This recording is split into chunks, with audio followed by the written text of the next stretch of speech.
What is a fact that could possibly save your life? If you have a cut that gets infected and see a streak of red going up from it, go to the doctor immediately. It is a sign of serious infection that can lead to sepsis.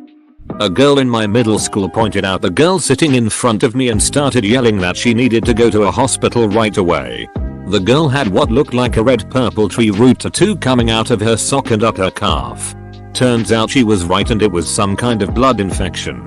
I was really confused at the time but never forgot it. That stuff is no joke. If you encounter a mountain lion, do not turn your back on it. Walk backwards. Cats are ambush predators. They don't want to fight you head on and will wait for you to turn around to attack. There are videos showing this behavior with tigers at the zoo. People will sit in front of the enclosure, and as soon as they turn their back to the cat, the tiger goes into stalk mode. They turn around to face the tiger, and the tiger goes out of stalk mode. This works on house cats too.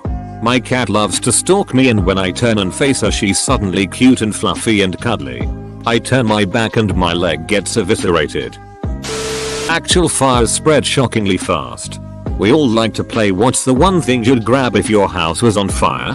But the real right answer is that if it's not alive, you should leave it and get the hell out. People tend to imagine a fire burning on the floor in a corner somewhere. But the reality is often that it's running across the ceiling and circling around the walls. Just get out.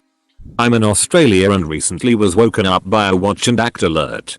There was a bushfire racing up the gully 2 streets away. In that moment when I knew I wasn't going to stay and fight and had to leave immediately, I left with my phone, wallet, medication and pets. No trinket or photo album mattered. The necessities could be replaced. And people are really generous to those in need during an emergency. It was interesting packing my emergency bag for this season. And how little I packed. Will I be sad if my home burns? Of course. Will I miss some of my stuff? Yes. But I'm not going to care when the flames come. If you've gone 2.5 or more days without water, and you have to choose between drinking water without any way to sanitize it or not drinking water, drink the water. If you don't, you'll definitely die soon. Most of the diseases you can get from bad water take a couple days to set in, which gives you more time to find help. But not salt water, right? If you ever find yourself caught in a riptide, swim parallel to the shoreline until you get out of the riptide. Swimming directly back to the shore while caught in one won't get you anywhere and it'll only exhaust you, making it extremely dangerous to do so. You can do the Heimlich maneuver on yourself. Seriously. Think about how often you eat or snack when you're by yourself, even if someone is in another room. If you're choking you cannot talk or scream. Everyone should learn it. It's simple. Just make a fist and shove it up and into someone's ribcage. My fiancée was choking on some cake in bed and I was able to dislodge it that way. Shit ducking happens. Be prepared. If a friend of yours has fallen through ice into a frozen body of water and you would like to save them, lie down on the ice and crawl out to them. Do not walk out to them standing up. This maximizes your surface area and lessens the likelihood that you will fall through the ice as well, getting you both ducked. 2. Side note.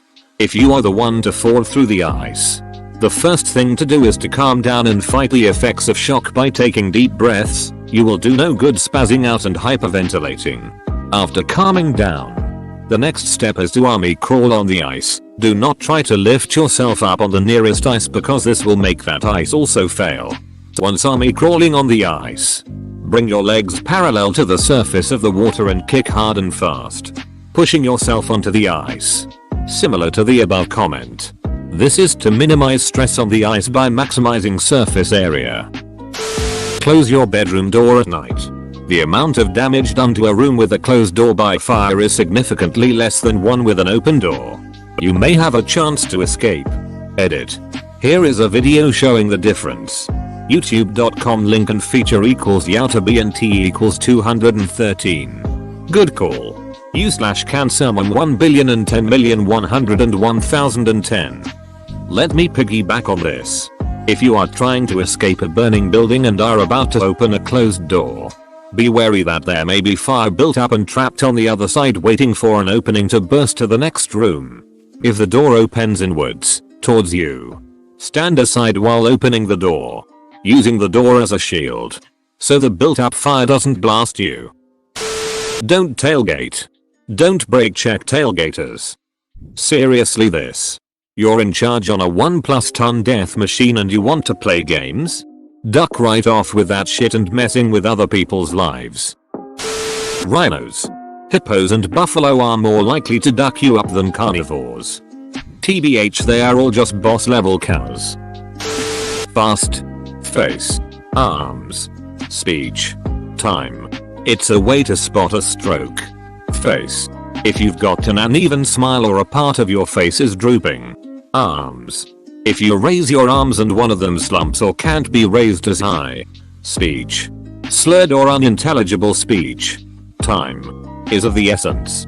Call 911 immediately. Edit. Guys, I work in a kitchen. Stop asking me specific questions. I'm not a doctor. So important. My wife is a nurse and made sure I knew all this stuff. One day, at work, a young co-worker, who was a very healthy person who ran every day, had a stroke. I called 911 against her vehement protests, and she was in a hospital within 30 minutes. None of my co-workers had a clue what was happening. For teaching me this stuff, my wife gets all the credit. Lock your doors at night. If you've been stabbed and the weapon is left in your body, do not remove it. Edit. As has been brought to my attention, lock your door always. Same goes for any serious penetrating injury. Don't pull whatever it is out. If you ever come into contact with a gorilla, especially a male, stay low and quiet. And no sudden moves. Don't look them in the eyes either. They take loud noises and movement as a challenge and they'll crush you like a soda can. Reminds me of that thread about Pocato, where he beat the ever-living tar out of that lady that kept smiling at him all the time. Gorillas are terrifying. I think I'd genuinely rather fight a bear. Learn to swim. You don't have to be Michael Phelps racing a shark. Just learn the basics. Lesson to recognize the signs of distress in water and use the buddy system in water over your head. My brother was a Marine. He drowned in a popular swimming hole because no one realized he was having trouble and they were too far away once he went under. If someone is trying to abduct you and fighting back or yelling for help doesn't work, then pretend to faint or vomit on them. If those tactics don't work, then take the chance of getting stabbed or shot to escape. Once you get in the vehicle with an abductor, your odds of surviving are less than if injured in public. This. Do not let them take you to the second crime scene. Fight for your life. Not really a fact, but someone once told me this. If you wouldn't dare to put your dong in there, don't put your finger in there neither. This is useful, especially with big machines and other things with holes. You can prevent some serious injuries like this. Don't stick your pinky where you wouldn't stick your winky. If you happen to someday find yourself on a sinking boat, and it goes underwater and you're somehow able to get free, beware.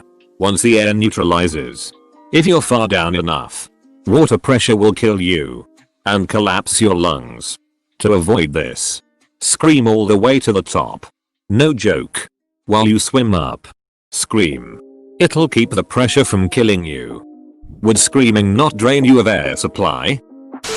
If you're at a bar or club and some a-hole antagonizes you, don't let your ego get involved. Seen so many people get hurt when they could just walk away. Funny thing is, most people think fighting back will defend their pride, but to me and a lot of other people, you just look insecure. Be the cool guy who just laughs it off. Yours sincerely, former bartender. If some guy shoulder checks me in a club, I just say whoops, sorry bro. Fancy getting a beer. Confuses the hell out of them if they're angling for a fight. Then the next time I see them in a club, they'll wave me over and act as if we're pals. In a crisis situation, people run for the door they came in from.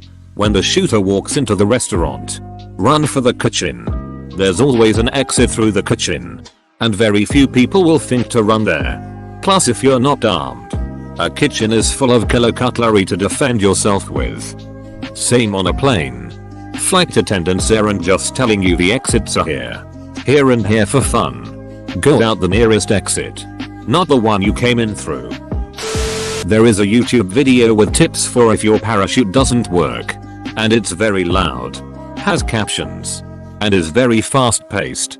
Just in case you're skydiving and need tips fast. Link please.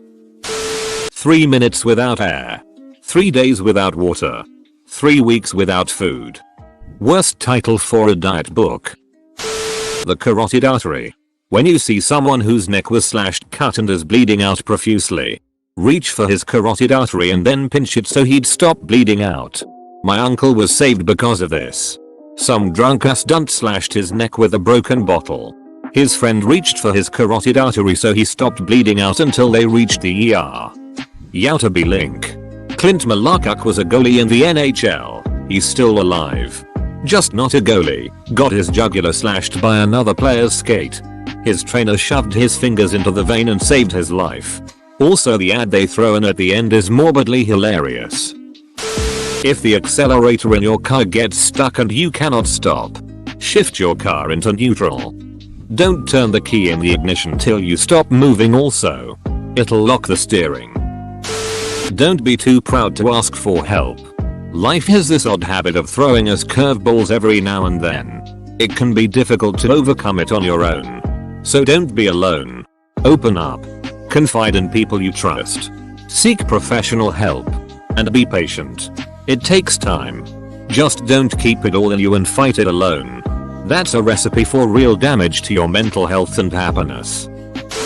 Mixing bleach with ammonia, both of which are common household cleaning products, can release deadly chlorine gas. Basically, don't mix household cleaners unless you are 100% sure of what you're doing.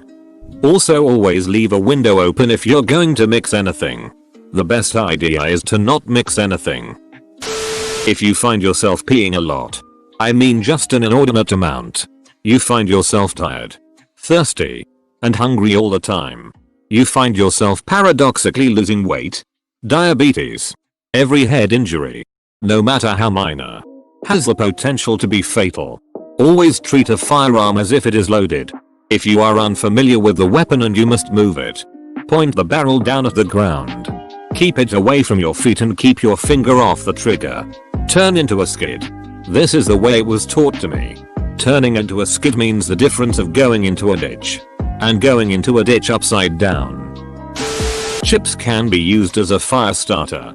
I imagine pretty much any snack food that is starch based would work. Personally, I find Doritos to work quite well. So next time you're lost in the woods, stop at the next vending machine you see and it might just save your life. If you are severely malnourished or are starving, actually starving, not just oh I skipped lunch today and I'm hungry, do not stuff yourself full of food.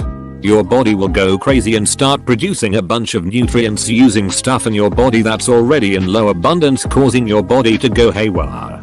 No joke. It's called refeeding syndrome. Instead you should eat smaller portions and work your way up over the days. Can't believe I haven't seen a comment about this one. Assume other drivers are out to kill you. Healthy paranoia when paying attention to other drivers is a great basis for successful defensive driving. Assume other drivers are out to kill you. I do, and that's why I hit them first. In a kidnapping situation where the person is trying to get you to force you to go somewhere secluded or into a vehicle, even if they have a weapon, always fight to not go with them and run. If they're trying to get somewhere private, they are planning to do something very bad to you that requires privacy. It's better to be stabbed or shot at in a public place where people can hear you rather than in a secluded place. Usually making a lot of noise and screaming will scare most offenders off. In an emergency situation, if you need help for yourself or someone else, don't just yell help or call 911. Use specifics. Instead say something like "you in the blue shirt. Help." Unless called out personally, people have a tendency to walk on by, assuming someone else will help. Using a personal detail gets them involved. Why didn't you help him? My shirt's really more of a turquoise, isn't it? Learned this one about bear encounters back in middle school, although I'm not sure how accurate it is. If it's brown, lay down. If it's black, fight back. If it's white, good night. It's pretty accurate from what I've read. Explanation for others. Brown. Grizzly bears are an absolute unit. And you won't win a fight with one. So your best bet is to play dead. Black. Black bears generally don't want to fight and are timid. If you come across one, make yourself big and make lots of noise and you should scare it off. They're not too big too, so you should be able to defend yourself. White. Polar bears are known to hunt humans. And are the largest of all bears. If one's coming after you, you're ducked unless you have a gun. Make sure to like and subscribe so we can watch together.